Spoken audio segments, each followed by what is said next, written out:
Ողջույն հայրենակիցներ, 21:00 մարտի 2026 թվական։ Այսօր նորից Հայաստանից լրահոսը դիտեցի և իհարկե միշտ զայրույթ է առաջացնում այդ դիտարկումները։ Ինչ է կատարվում Հայաստանում, ընդհանրապես, ինչ է կատարվում ամբողջ տարի Հայաստանում, ինչով է զբաղված այսպես կոչված իշխանությունը և ինչով է զբաղված այսպես կոչված փակագծերի մեջ ընդդիմությունը։ Նրանք զբաղված են միայն շոուով։ Հասկանում եք, մի երկիր, որը դեռ չի ապաքինվել վերջին պատերազմից, զբաղված է խոսակցական մի կանացի բամբասանքին նմանվող շոուի։ Ամբողջ լրատվամիջոցները զբաղված են քարոզչությամբ, քրտնելու աստիճան դատապարտում և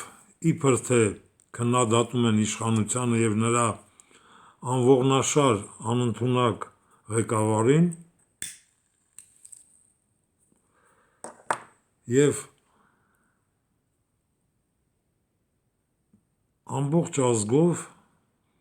իզուր չէ, որ գնահատել եմ 97%-ը դա գենետիկական աղբ է, և այդ գենետիկական աղբը կարծես թե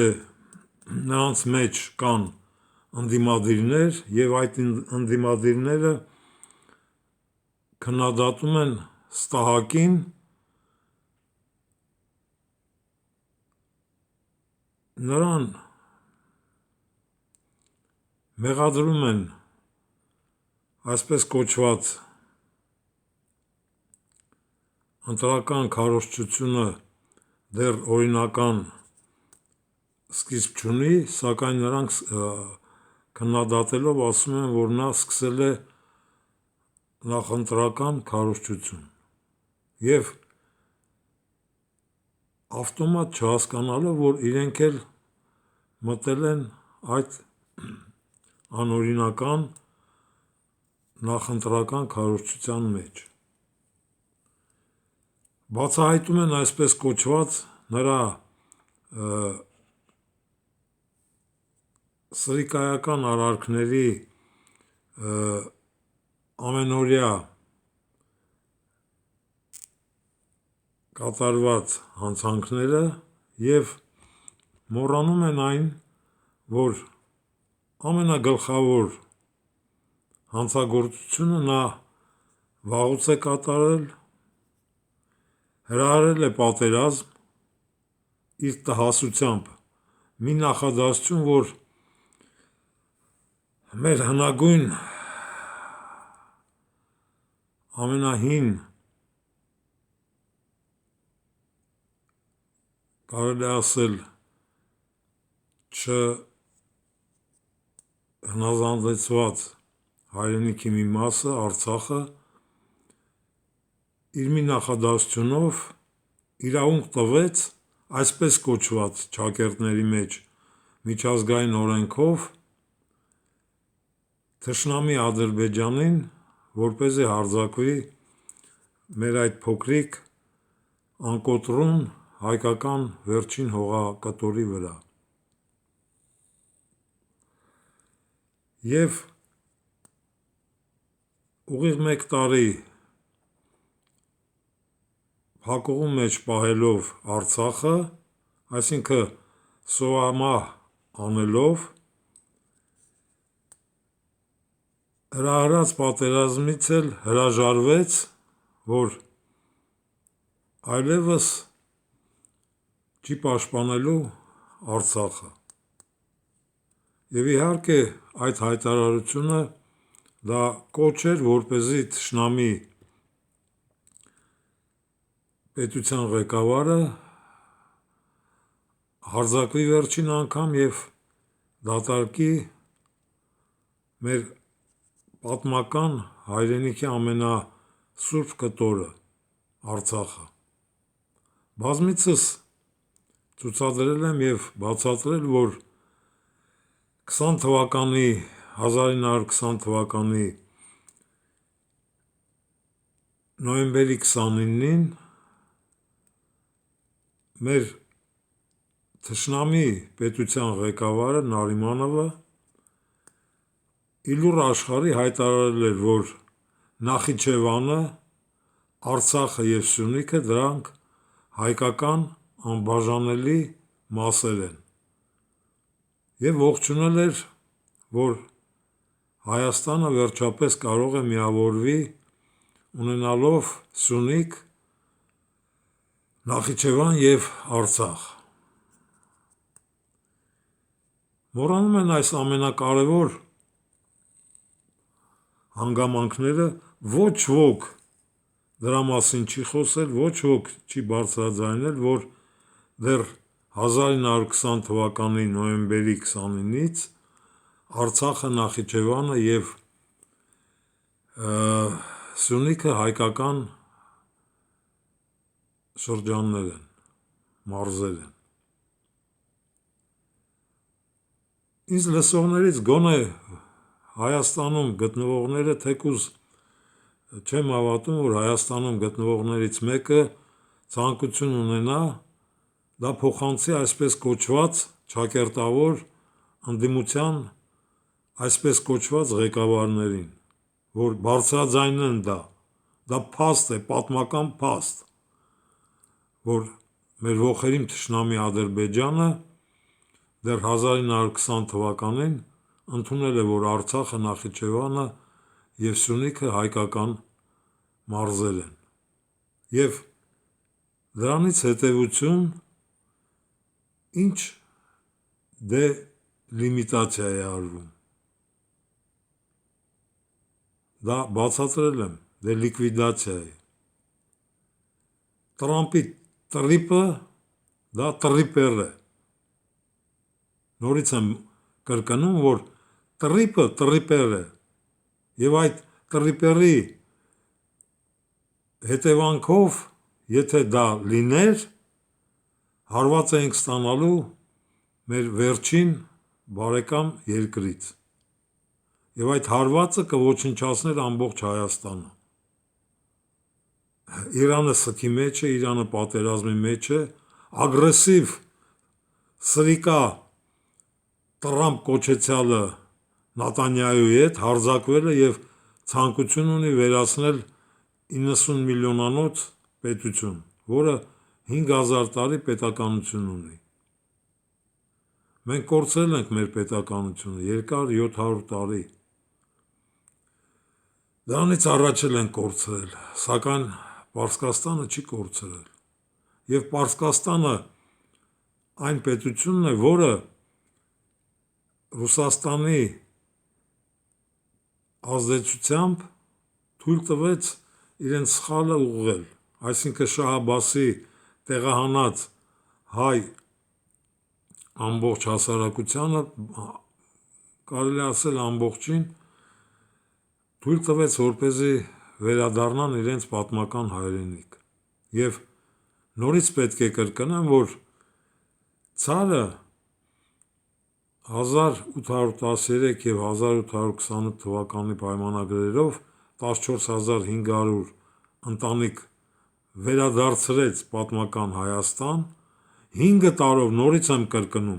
ուղեղներիդ մեջ մտցրեք, 5 տարով հարկերից ազատեց, այսինքն հարկ չէին վճարում, եւ առավել եւս ամեն մի ընտանիքին 25 ռուբլի գումար հատկացրեց, այդ ժամանակ 25 ռուբլով կարող էին տուն գնել կամ 8 հատ կով, կրկնում եմ, եւ գենետիկական աղբ եմ անվանել այս տահակներին, մեր ազգի այսօրվա հասարակության 97%-ը գենետիկական աղբ է։ Վերջերս մեկին ասացի, որ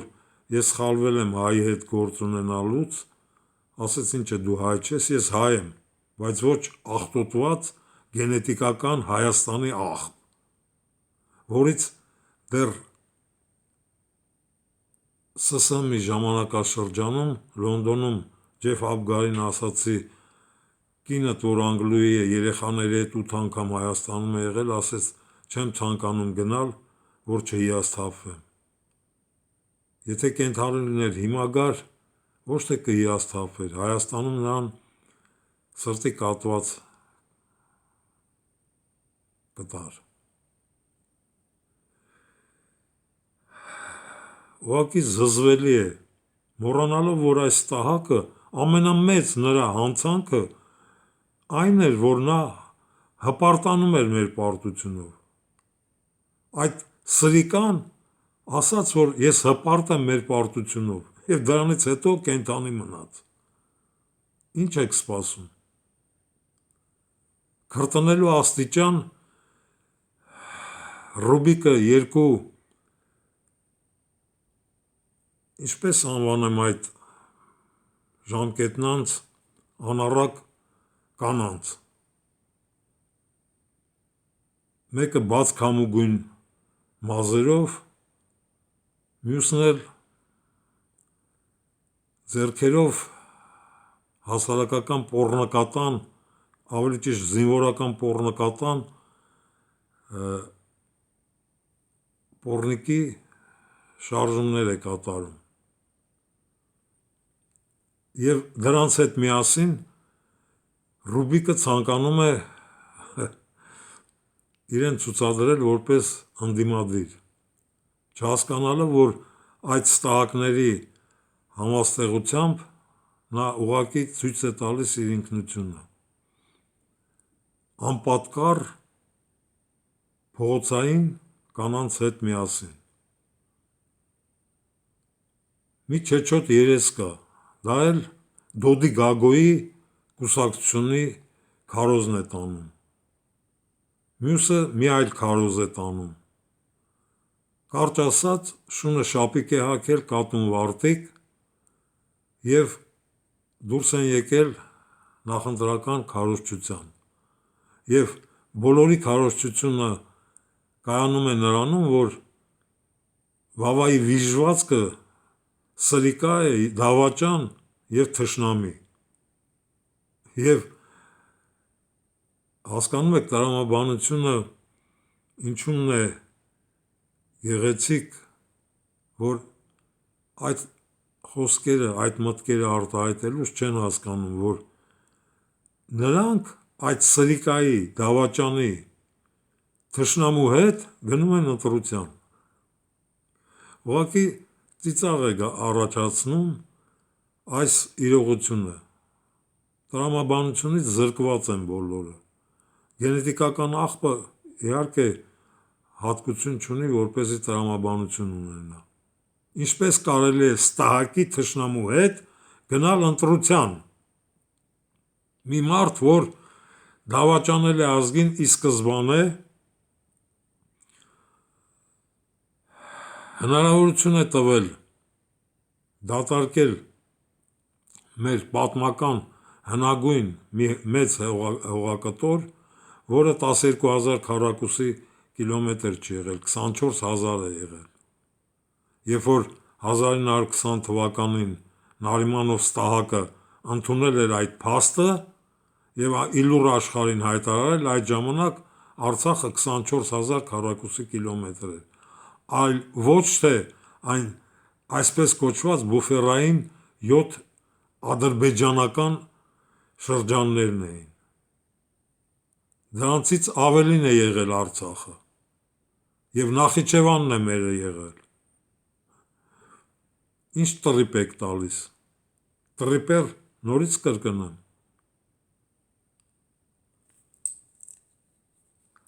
Այդ տրիպերը եթե իրագործվեր, հայ ազգի համար սիֆիլիս էր դառնալու։ վեներական ամենավատ հիվանդությունն էր դառնալու, որը բախտորոշ էր լինելու հայ ազգի համար, վերանալու էր եւ մեր բարեկամ երկիրն էր դավաճանության համար պատժելու Իրանը։ Ընտրության եք գնում, քարոզչություն եք անում, ինչքան կարելի ասել ով տնից խռովում է, դուրս է գնում եւ կուսակցություն է ստեղծում, հասկանում եք դա ինչ է, մեր ազգի դժբախտությունն է, Ֆինլանդացի աղջիկը Լոնդոնում ինձ դեռ 1989 թվականին ասեց, որ ձեր դժբախտությունը նրանում է, որ 3 հայ են հավաքվում, 5 կուսակցություն են ներկայացնում։ Ինչքան բացատրեմ, որ Հայաստանին առաջնորդ պետք չէ։ Մենք դարերով այսպես կոչված բախտի քմահաճույքով թշնամիներով ենք պատված, շրջապատված։ Մեզ մոտ առաջնորդ չպետք է լինի։ Մեզ մոտ պետք է լինի անկուսակցական, կուսակցությունները եթե միավորում են գոռում, պետք է բոլորը հանրային հայտարարեն, որ մենք վերացնում ենք մեր կուսակցությունները, միահամուռ ենք դառնում, սակայն դա չի կատարվում եւ չի էլ կատարվի։ Այդ պատճառով այն 3%-ը հերիք է, այն չքնաղ Արմենուհին, որ մետրոյում նորից թքեց այդ ստահակի երեսին։ Նա չի հասկանում, որ դա բախտի քմահաճույք է։ Մետրոյում արդեն որ երրորդ անգամ կանայք աղջիկները թքում են նրա երեսին։ Մի անգամ Հայաստանը Արցախի հետ միասին նույնիսկ այդ դեպքում գրքույկ էր ցանկանում նվիրել աղջկան, թքեց երեսին։ Այսօր էլ արդեն Հայաստանը Արցախից զատ նոր մի ինքնաշեն այսպես կոչված քարտեզ էր ցանկանում նվիրել եւ դա բախտի քմահաճույք է, որ նրա երեսին թքեց նորից աղջիկը, կինը։ Ինչի մասին է խոսքը։ Ինչի մասին է խոսքը, երբ այդ թշնամի ստահակը սրիկան հայտարարել էր, որ ես հպարտ եմ մեր պարտությունով, հպարտ է, որ 7000 տղայի հողին հանձնեց, անժամկետ։ Մի ամբողջ գեներացիա նա թաղել է։ Եվ ում եք սպասում, որ այդ ստահակի հետ գնաք ընտրության, անառակ պոռնիկների հետ քարոզարշավ եք անում։ Ինչքան պոռնիկներ են ի հայտ եկել։ Մեկը մյուսի երեսին ցեխ է շպրտում, կեղտ է շպրտում։ Ինչի մասին է խոսքը։ Դուք հասկանում եք, ամբողջ տարի Հայաստանը այս բամբասանքների շոուին է տրվել։ Միայն այն բանի համար, որ կառավարության ղեկավարը պետական գործերով չի զբաղվում, թեկուզ նա ունակություն էլ չունի զբաղվելու։ Ինչի մասին եք խոսում։ Ինչ քարոզարշավ եք սկսել։ Քննադատելով իբր թե քարոզարշավ անժամկետ սկսած իշխանությունը սխալ է գործում։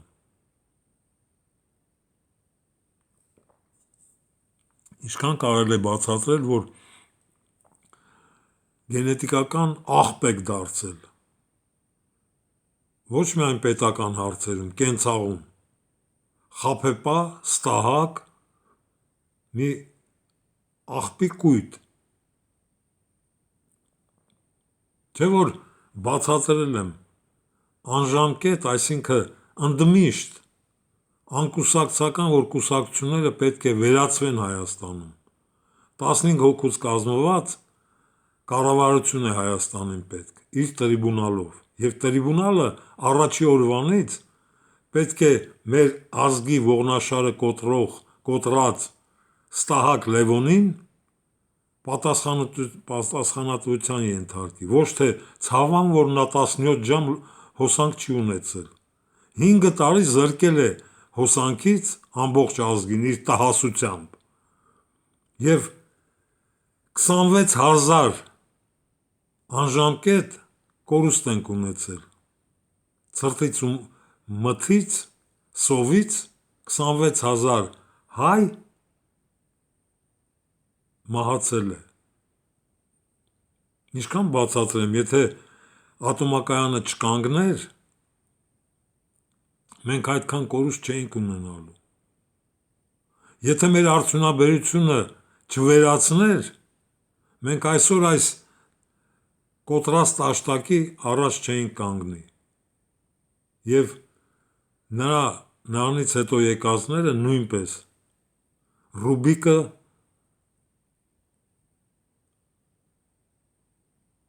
իր պոռնիկներով, Սերժիկը իր հանցագործ ղեկավարությամբ, ես դատարկ բառեր չեմ ասում, ես զգացել եմ իմ մաշկի վրա նրանց հակապետական գործունեությունը։ Նորից բացատրեմ, Դավիթ Տոնոյանը 300,000 եվրո Սերժի հրամանով ցանկանում էր ինձանից գողանալ։ Պատժել եմ։ Նեմեց Ռուբոն է ձեռքս ընկել, պատժել եմ։ Գագիկ Հարությունյան այդ ստահակը, այդ ողորմելի որդը, որ բոլոր իշխանությունների ժամանակ այդ իշխանությունների դրոշն է բարձրացրել և ընդհատակ անցած փախել և վայելում է իր կողոպտածը։ Ինչի մասին եմ ձեզ բացատրում։ Դուք հասկանում եք, որ 15 հոգուց կազմված կառավարությունը դա փրկություն է մեր համար և այդ 15 հոգին պետք է մեկը մյուսին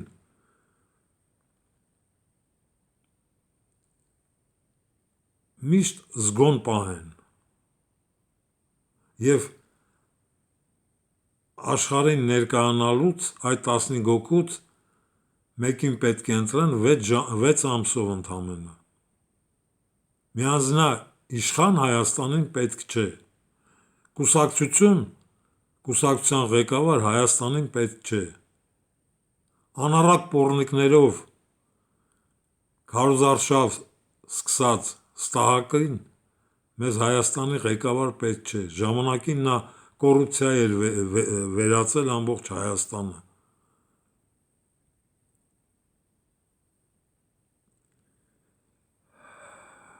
Իր լակոտին ամբողջ տելեկոմունիկացիան լակոտն էր ղեկավարում։ Սերժիկ Ստահակն էլ եղբոր հետ բոլորի հետ փայ էին մտել։ Ինչի մասին եք խոսում։ Իսկ ամենամեծ սև դևը սև շենքում սատկի 17 ժամ հոսանք չի ունեցել։ Եկեք լաց լինենք։ Նորից կրկնեմ, 5 տարի մեզ հոսանքից և ջեռուցումից զրկել էր։ Մեր արդյունաբերությունը վերացրել էր։ Եվ Հացյանը, տրիբունալը, առաջի օրվանից առաջի մեծ սև դևից սատկացնելով, մահապատժի ենթարկելով, մինչև այսօրվա այս վավայի վիժվածքին մահապատժի ենթարկելով, կարա փրկի Հայաստանը և հայկական պետականությունը։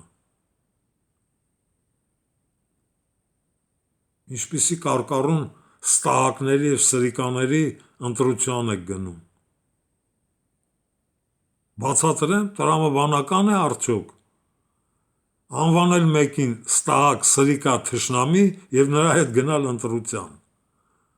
Եթե ընտրությունից 1 ժամ, ընդամենը 1 ժամ առաջ սատկացնեք, վերացնեք դրան, այդ ժամանակ կփրկվի Հայաստանը։ Իսկ եթե գնացիք ընտրության, դա դանդաղ Հայաստանի մահի է դառնալու։ Դանդաղ մահ եք բերելու։ Պետականության անկում եք բերելու։ թուրքի հարճ եք դառնալու։